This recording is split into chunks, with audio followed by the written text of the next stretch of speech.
Hello everyone, this is Deepak Tiwari और इस video में हम रेड क्रॉस संस्था के बारे में जानने वाले हैं। रेड क्रॉस एक ऐसी संस्था है जो वर्ल्ड वाइड हेल्थ सेक्टर में काम करती है और इस संस्था को दुनिया में सबसे पहला नोबेल प्राइज़ मिलने का भी गौरव प्राप्त है। शांति का जो नोबेल प्राइज़ है सबसे पहला इसी संस्था को मिली थी। रेड क्रॉस हर कंट्री में अलग अलग तरीके से काम करता है। इंडिया का रेड क्रॉस अलग है, यूएसए के लिए अलग है और बाकी अलग कंट्रीज़ के लिए अलग अलग तरीके से है रेड क्रॉस।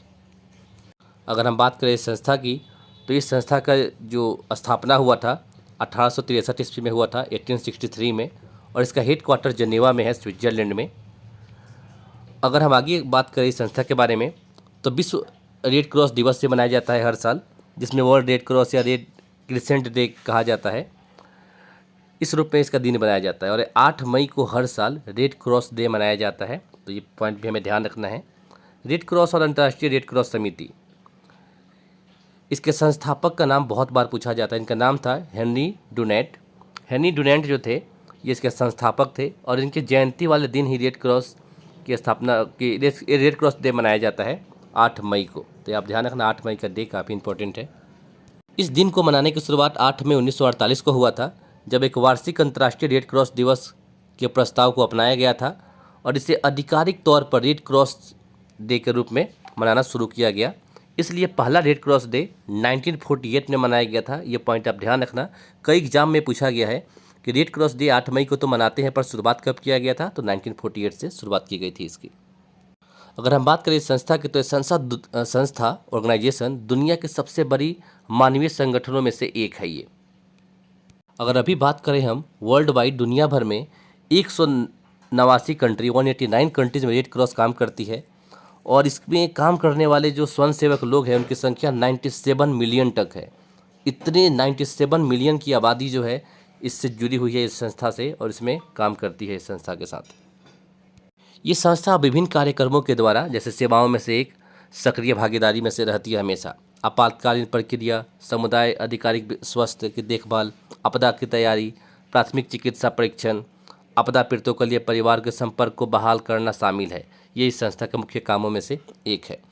अब तक इस संस्था को 3 बार शांति का नोबेल प्राइज़ मिला है। सबसे पहले 1917 में, 1944 में और 1963 में। इन तीनों ही बार इस संस्था को नोबेल प्राइज़ मिल चुका है। अगर हम इनके संस्थापक की बात करें, हेनरी डुनेंट को, तो ये 1859 में, जो कि सोल्फेनिरो एक जगह है इटली में, इसके युद्ध को देखा इन्होंने और कुछ सैनिक घायल हो गए थे तो उनकी पीड़ा को देखी और फिर जिनेवा लौटे, जो स्विट्ज़रलैंड में है, वहाँ पर लौटे और उन्होंने एक मेमोरी ऑफ सेल्फेनिरो की शुरुआत की। सेल्फेनिरो की शुरुआत की और रचना की, और यह युद्ध की भयावह के बारे में था, जिसे उन्होंने देखा और युद्ध में घायल लोगों की मदद के लिए समर्पित संगठन का प्रस्ताव दिया। तो ये जब वहाँ पे देखे थे 1859 में, उसके बाद उन्होंने इस तरह की एक संस्था बनाई और घायल लोगों की मदद के लिए एक संगठन बनाने का प्रस्ताव किया अपनी तरफ से।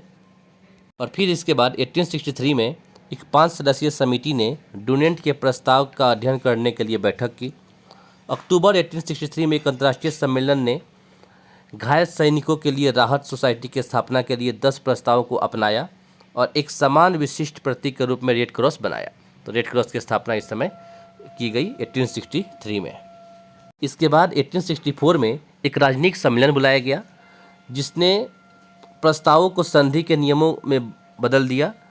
इसने फर्स्ट जनेवा कन्वेंशन को अपनाया, जिसमें एक विशिष्ट पृष्ठभूमि के रूप में एक सफ़ेद पृष्ठभूमि पर रेड क्रॉस को मान्यता दी। मतलब कि जैसे आप देख रहे हैं ना, यहाँ पे एक सफ़ेद कपड़ा है और इस पट्टे के ऊपर में लाल तरह से ऐसे करके रेड क्रॉस को अपनाया गया है, इसके प्रतीक को।